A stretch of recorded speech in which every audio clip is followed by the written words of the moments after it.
Let's माई कानूनी page.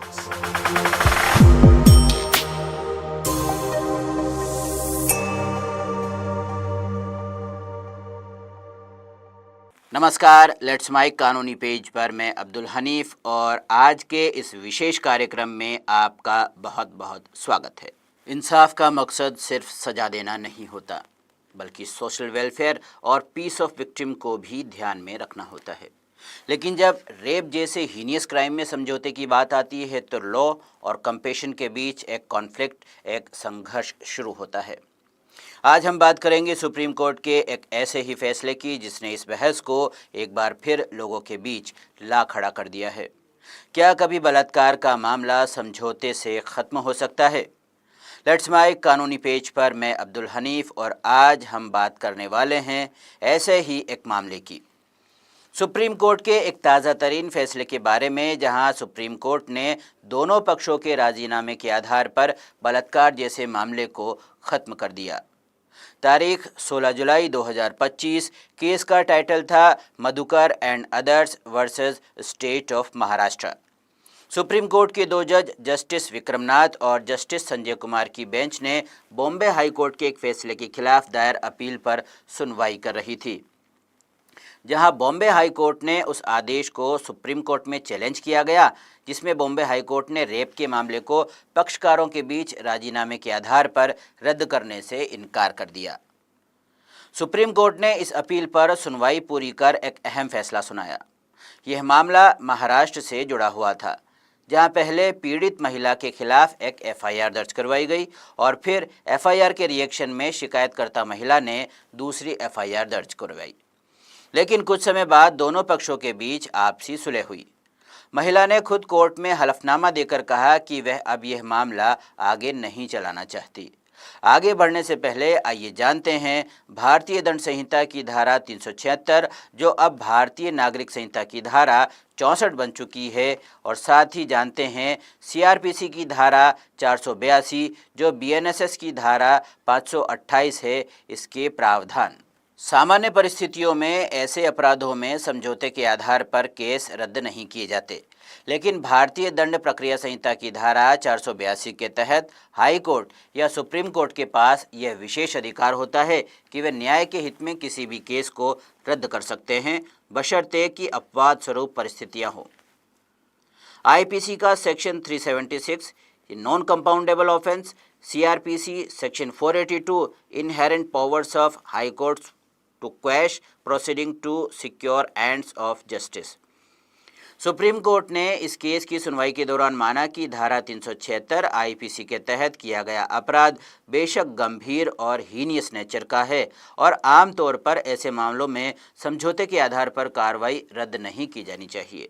लेकिन court ने यह भी कहा कि हमारा मकसद केवल ये कठोर नियम लागू करना नहीं, बल्कि हर एक मामले के तथ्यों के अनुसार न्याय सुनिश्चित करना है।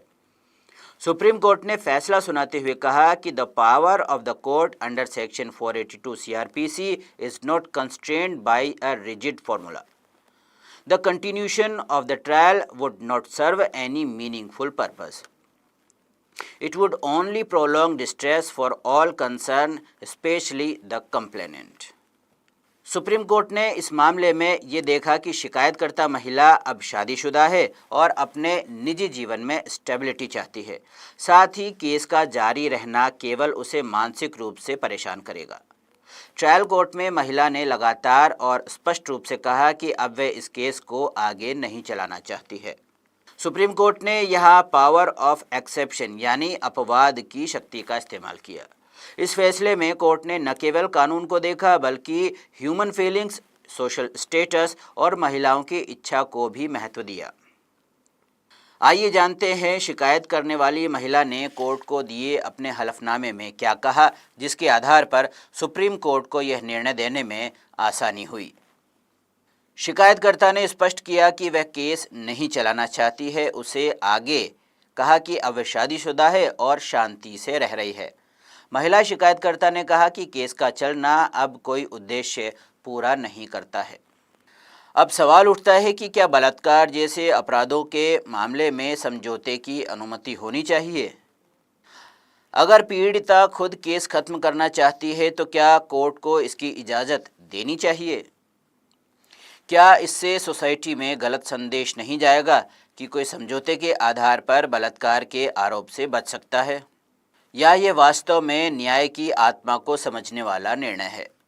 एक पक्ष कहेगा कि यह फैसला महिला की एजेंसी को स्वीकार करता है, दूसरा पक्ष कहेगा कि इससे कानून का डर कर्म होगा और अपराधी बच सकते हैं। सुप्रीम कोर्ट ने यह फैसला सुनाते हुए साफ किया कि यह एक अपवाद है, न कि कोई नया नियम। हर केस की परिस्थिति अलग होती है और ये फैसला उसी आधार पर दिया गया है। ये कोई पहला मामला नहीं है जब कोर्ट ने राजीनामे के आधार पर मामला खारिज किया हो। सुप्रीम कोर्ट पहले भी कुछ मामलों में अपवाद के रूप में कार्रवाई को रद्द कर चुका है, जिसमें नरिंदर सिंह बनाम स्टेट ऑफ पंजाब 2014 का ये मुकदमा था। उसी तरह ज्ञान Singh versus state of Punjab 2012 के अंदर में सुप्रीम कोर्ट ने इस केस को रद्द किया। इन मामलों में कोर्ट ने कहा कि अगर आपराधिक विवाद व्यक्तिगत हों और उससे समाज पर कोई प्रभाव न पड़े तो उसे रद्द किया जा सकता है, लेकिन बलात्कार जैसे मामलों में आमतौर पर ये अनुमति नहीं होती। यही वजह है कि 16 जुलाई 2025 का ये फैसला इतना महत्वपूर्ण है। ये फैसला हमें सिखाता है न्याय केवल सजा देने का नाम नहीं है, ये एक बैलेंस ऑफ लॉ है, सिंपैथी और सरकमस्टांस के बीच। अब ज़रूरी है हम इस फैसले को गलत संदर्भ में ना लें। ये कोई नियम नहीं बना रहा, बल्कि ये दिखा रहा है कि भारत की न्यायपालिका इंसानी पक्ष को भी समझती है। यह निर्णय बताता है कि कानून में केवल स्याह और सफ़ेद नहीं होता, बल्कि कई बार ग्रे शेड्स भी होते हैं। हर केस एक कहानी है और हर कहानी में इंसान होते हैं, उसकी पीड़ा होती है और उनकी शांति भी महत्वपूर्ण होती है। सुप्रीम कोर्ट का ये फैसला बहस के नए द्वार खोलता है, जहां न्याय केवल कानून की किताब से नहीं बल्कि इंसानी हालातों को देखकर भी तय किया जाना चाहिए। लेट्स माइक कानूनी पेज पर फिलहाल इतना ही। हमारे साथ जुड़े रहिए। अगर आपको भी कोई कानूनी पेज फंसा हुआ है तो हमें लिखिए, हम आपकी कानूनी पेज सुलझाने में ज़रूर मदद करेंगे। हमारा पेज लाइक कीजिए, सब्सक्राइब कीजिए और इस वीडियो को शेयर करना ना भूलिए। मिलते हैं एक नए कानूनी पेज के साथ। नमस्कार। आप सुन रहे थे let's mic more than radio. Follow कीजिए हमें हमारे सोशल मीडिया प्लेटफॉर्म्स पर। It's time for news. It's time for more than radio. Presenting the first radio news app, Let's Mic. Let's Mic, a news-based app on your phone where you get to watch and listen news, talk shows, interviews, radio show podcasts. On Let's Mic, you get all relevant information of TV, print, radio, podcast, and digital. Let's Mic talks about every segment of life.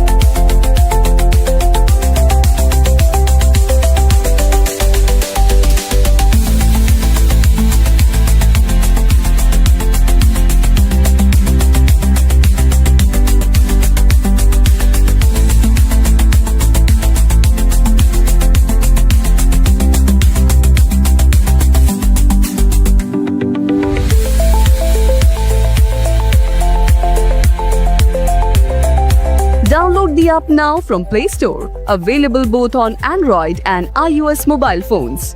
Follow us on YouTube, Instagram, Twitter, LinkedIn, Facebook, Telegram, WhatsApp, Snapchat. Let's talk, let's connect, and let's mic.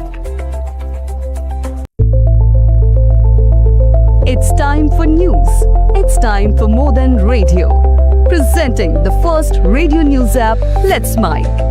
Let's Mic, a news-based app on your phone where you get to watch and listen news, talk shows, interviews, radio show podcasts.